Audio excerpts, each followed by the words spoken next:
नाजरीन, आपका हमारे चैनल आग मऊ में खैर मकदम है। मैं हूं नौशाद अंसारी। आदाब नाजरीन, गुज़श्ता फरवरी माह में हुए दिल्ली तशद्दुद के सिलसिले में गिरफ्तार जामिया मिल्लिया इस्लामिया की रिसर्च स्कॉलर सफूरा जरगर को दिल्ली हाई कोर्ट ने मंगल को इंसानी बुनियादों पर ज़मानत दी है। दिल्ली हाई कोर्ट ने अपने फैसले में सफूरा से ऐसी किसी भी सरगर्मी में शामिल नहीं होने को भी कहा है जिससे जांच मुतासिर हो। उन्हें दिल्ली छोड़कर भी कहीं जाने को नहीं कहा गया है। हुकूमत की जानिब से हाई कोर्ट में पेश हुए सॉलिसिटर जनरल तुषार मेहता ने दलील दी थी कि ज़मानत की मुद्दत के दौरान सफूरा जरगर दिल्ली छोड़कर कहीं न जाएं। उस पर सफूरा जरगर की जानिब से पेश सीनियर एडवोकेट नित्य कृष्णन ने बताया कि सफूरा को अपने डॉक्टर से सलाह लेने के लिए फरीदाबाद जाना पड़ सकता है। हाई कोर्ट ने सफूरा से 15 दिन में कम अज़ कम एक बार फ़ोन के ज़रिए मामले की जांच अफसर आईओ के राब्ते में रहने की हिदायत दी है। सफूरा को 10,000 रुपये की ज़मानत रकम और उतने ही रकम के मुचलके पर ज़मानत दी गई है। सफूरा 23 हफ्तों के हमल से हैं। बता दें कि इससे पहले दिल्ली हाई कोर्ट में दाखिल स्टेटस रिपोर्ट में दिल्ली पुलिस ने सफूरा जरगर के हामिल होने की बुनियाद पर उन्हें ज़मानत पर रिहा किए जाने की मुखालफत की थी।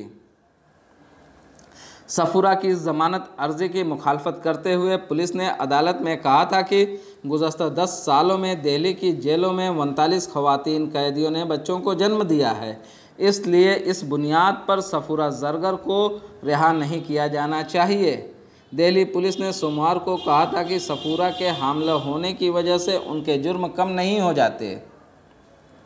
दिल्ली पुलिस ने सोमवार को हाई कोर्ट में पेश अपनी स्टेटस रिपोर्ट में जरगर की ज़मानत अर्जी की मुखालफत करते हुए कहा कि मुलजिमा के खिलाफ वाज़ेह और ठोस मामले हैं और इस तरह वो संगीन जराइम में ज़मानत की हकदार नहीं हैं। पुलिस ने कहा उन्होंने मुनज़्ज़म मंसूबा बनाया और उसको अंजाम दिया। पुलिस ने अपनी रिपोर्ट में यह भी कहा कि इस तरह के जुर्म में अलग से कानून नहीं है, उसे महज हामिला होने की बुनियाद पर ज़मानत दे दी जाए। दिल्ली पुलिस के स्पेशल सेल के डीएसपी की जानिब से दायर स्टेटस रिपोर्ट में कहा गया था कि गवाहों और मुआविन मुलज़िमीन ने अपने बयानात में साफ तौर पर जरगर को बड़े पैमाने पर तअत्तुल पैदा करने और फसाद जैसे संगीन जुर्म में साजिशी बताया है। स्टेटस रिपोर्ट में कहा गया था मौजूदा मामला समाज और मुल्क के खिलाफ संगीन जुर्म से मुतल्लिक है, जांच बहुत अहम मरहले में है, इसलिए मामला की हसासियत को देखते हुए यह अवामी मफाद में होगा कि इस वक्त मुलजिमा को ज़मानत न दी जाए। रिपोर्ट में कहा गया था कि साजिश के पीछे का मकसद किसी भी हद तक जाना था, फिर भले ही वो पुलिस के साथ हल्की झड़प हो, दो कम्युनिटी के बीच दंगा भड़काना या मुल्क की मौजूदा सरकार के खिलाफ बगावत को बढ़ावा दे कर अलहदगी पसंद तहरीक चलाने की वकालत करना हो। जरगर की जानिब से पेश हुए वकील नित्य कृष्णन ने कहा कि वो नाजुक हालात में हैं और अगर पुलिस को अर्जी पर जवाब देने के लिए वक्त चाहिए तो उनको कुछ वक्त के लिए अबूरी ज़मानत दी जानी चाहिए। वाज़ेह हो कि सफूरा को फरवरी में शुमाल मशरक़ी दिल्ली में हुए तशद्दुद के इल्ज़ाम में 10 अप्रैल को गिरफ़्तार किया गया था और बाद में दिल्ली पुलिस ने उन पर UAPA के तहत मुकदमा दर्ज किया था। ये पेशकश खबररसा एजेंसी भाषा के हवाले से की गई है। नाजरीन, अब ऐसे में ये सवाल पैदा होता है कि दिल्ली में जिस शख्स ने फसाद बर्पा कराया, जिसने DSP के सामने खुलेआम धमकियां दी कि अगर ट्रंप चले जाएंगे उसके बाद हम अपने तरीके से इन्हें खाली करवा लेंगे, शाहीन बाग को किस तरीके से खाली करवाना है, दिल्ली को किस तरीके से खाली करवाना है, हम अपने तरीके से करवा लेंगे।